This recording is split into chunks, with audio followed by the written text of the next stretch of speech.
Hey kid, I don't know if I ever told you this, but if you feel that need, you know that need for, wait, what was it? The need for, shit, I always forget this. Rydell, man, I got you. Don't worry. Hey, I even used some of that baby powder. I'll be rooting for you. Thanks, Rydell. Oh, speed, speed, the need for speed.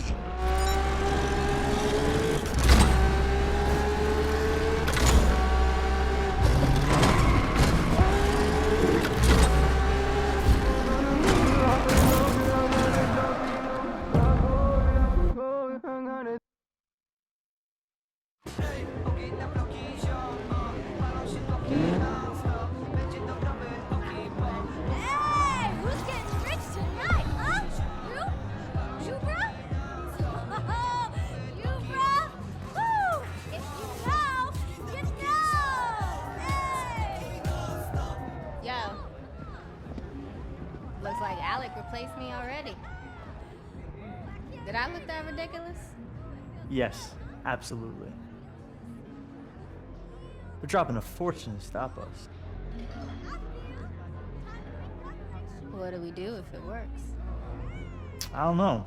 Put a crew together, save the world, race home, pop a cold one, talk about family, eat barbecue. The same thing, only different like 8, 9 times. Let's show them how we do things in the lake. Hey, just in case. I need you to know I'm sorry. Like you said, I had 2 years to make it right, and I didn't. Yes, listen. I'm still gonna take that car. Don't think them little tears can let you off easy. Oh, tears? You know, you need to worry about running the race instead of running that mouth.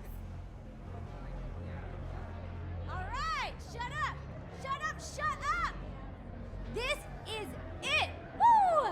Now check your phones for the starting line, huh? Now I'm gonna be real. 5-0 knows something's going down. They'll be out tonight. That's not gonna stop you, right? Hey! It's time for the Lake Shore Grand! Corny. You know what? As long as it's one of us.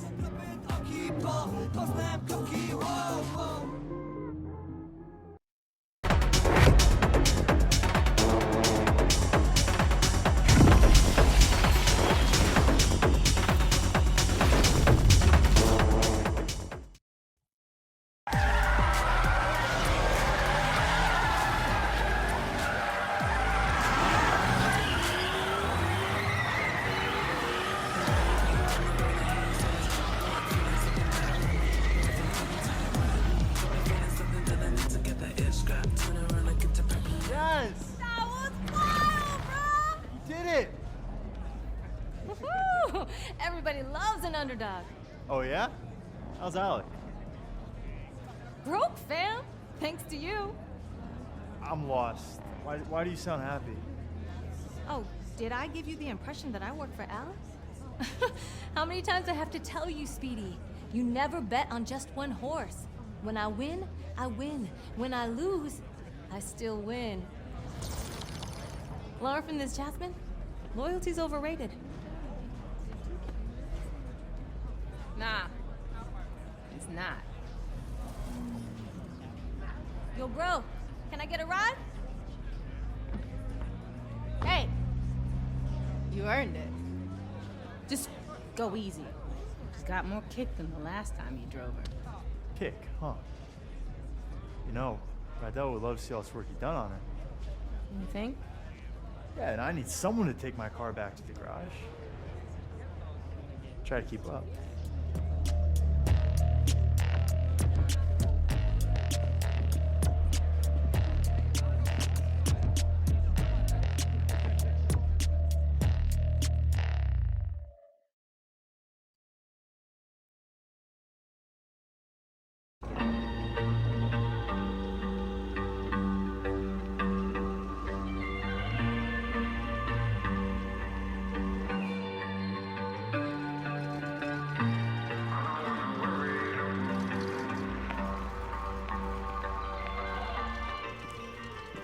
Look who I found.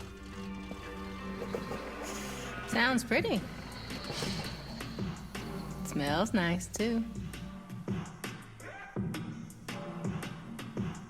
Rydell, I'm... Compressor shot. Dude tried to fix it himself. I told him. Now I gotta undo what he did.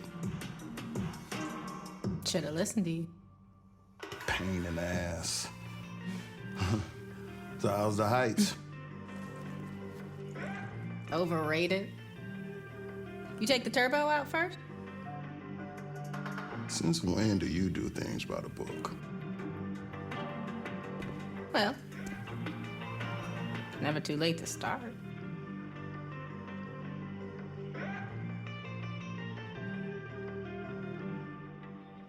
Well, all right.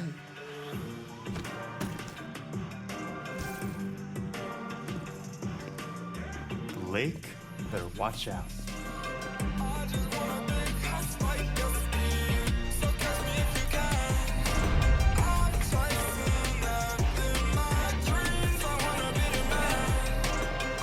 Street racing started in the street, right? So it's street. Hip hop is street. When you think about urban wear, which is skateboarding brands, which is called streetwear, it's all from the hood. And it doesn't necessarily mean it has to be a urban metropolitan or like hood. It's just for racing, for hip hop. Oh, as far as the correlation in hip hop, street racing, the big rims and shit like that. Spinners. Spinners were made to try to cool down exhaust and all of that shit.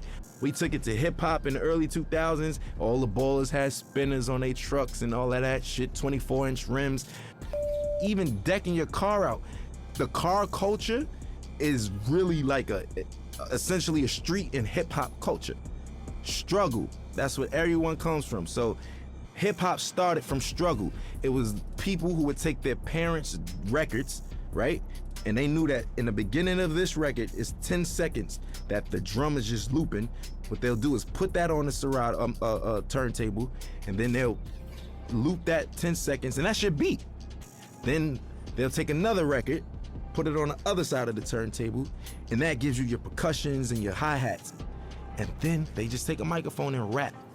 Hip hop was, the foundation is built off sampling initially, like essentially. And that's the whole, that's what we do. So I think everything that goes into it, I think the struggle speaks out the best. And we all know that. It's the struggle. Everybody who wasn't like born with a silver spoon in their mouth, even those born with a silver spoon in their mouth, they always feel a need to show that they're worthy, that they need to show their parents, man, I'm not just no hedge fund baby. Like I got this. I know rich billionaire, born billionaire who own multi-million-dollar businesses by themselves, and it's not no Trump thing where the dad gave him only a $10 million loan. Like, what the you know what I'm saying? It's like people who do it themselves. And I think that even if you have a silver spoon, just keep going, because if you stop, bro, you can't afford to stop. No one can afford to stop, because if you stop, it's over, and that's the truth. And for lack of better words, in the most simplest terms, if you stop, it's over. We all share the same thing, which is struggle. And for anybody struggling, I just want some words of encouragement. ASAP, meaning always strive and prosper. It's not what you think. It's not as soon as possible, but we took a positive riff on and put a spin on something that meant quickly. But for us, it's everything but fast. It actually has more of a positive perspective. And it was some form of encouragement that promoted prosperity and ambition amongst the young brothers. There's a lot of people where I come from who have a lot of capabilities and different backgrounds, but we never really exercise those tools or anything like that because we so stuck in our situations or trying to live up to a facade that was, put in front of us that we got to live up to and other people's expectations. I think always strive to prosper is just creating your own path for your own destiny, but not going rogue and not giving up. It's always about the encouragement. I think the message for striving is easy. It's because it's so easy to give up. It's so easy to give up. You can give up, you can start doing you could give up and you could just stay at home, or, you know, give up all aspirations. You could give up on life. You could give up on your friends, yourself, your family. I think prosperity is just what we all want in the long end and what we hope for. And that's what we work towards. Because I think this phrase and this crew is supposed to show you that if you strive, you shall prosper. Everybody has some type of support. So, I mean, I don't think that it's wise to try to take on everything as an individual by yourself, but you don't necessarily need a crew. It just worked out for me. We formed this brotherhood and this brothership because we don't have that where we from. You know, every time there's always an organization of guys from the urban community getting together, we labeled as a gang or some type of terrorist party or something like that. You know, we just wanted to do something positive. We're not saints, but at the same time, we're not cold-blooded sinners, and it's really all about just getting your dreams out there, man. And I think that I'm an advocate for that. You know, I advocate for that. I think I'm a catalyst for change. I think I'm a catalyst for, you know, striving and prospering and doing it how you want to do it your way, because everything about me is unorthodox, man. My style, the way I talk and everything, but it works. And I just want to encourage people to be them, whatever that may mean. And whatever your goal is set to be, to try to accomplish that. That's the purpose of it. And I think that's the pursuit of happiness in life. People don't get to know that I'm human just like them. I go through struggles just like them. I go through frustrations and everything. As far as my accolades and accomplishments go, it wasn't easy, you know, and like I said, I'm just as normal as everyone else when it comes to that matter. People just assume once you're on superstardom that you kind of don't bleed or, you know, or shit or sleep or anything. But for me, it's more so just just showing people that we're all relatable in the same sense, that we all are the same in the same sense, because I deal with everyday struggles just like anybody else. Most of the time, a common person only correlates struggle to economic problems or, you know, financial problems, but everybody has problems regardless if it's economical or not. So what would you do if you had the mindset that you have now and the knowledge that you've gained throughout the years, and you could kind of like teleport back to your old self back in, you know, 2007 and whatnot? I wouldn't change anything. I think that those struggles is what got me here in the first place, right? And I don't think that my destiny was written in another way. So I kind of feel like the purpose of everything happening is meant to happen in that sense. As far as the keys to the game, and what I will say is that every game, every category, every margin changes. Everything. Some things change back to its original state, and some things change in hybrid to a whole nother state. Or, you know, the evolution keeps going with everything. Some things are in style in the 60s and it comes back in style in the early 2000s, and so, you know, so on and so forth. The game always changes. I think the best thing to do is just try to adapt with that, but still being yourself, you know, because there comes a time and place where I don't think a lot of people, you know, they forgot what it is to be an entertainer for the most part. Nowadays, being an entertainer is more so being a clout chaser, or being somebody, for, you know, lack of better words, somebody that's always in the public eye for no good reasons, for all the wrong things, you know, for all the wrong reasons. And staying true to it. For instance, I'll give you an example of what I mean by that, because that was a vague statement. Nowadays, TikTok is what every artist has to appeal to. Rapper, singer, pop artist. You have to go viral with TikTok. There's artists that don't even have a platform on TikTok and they're big, you know, such as myself. I'm barely on it. I check it out to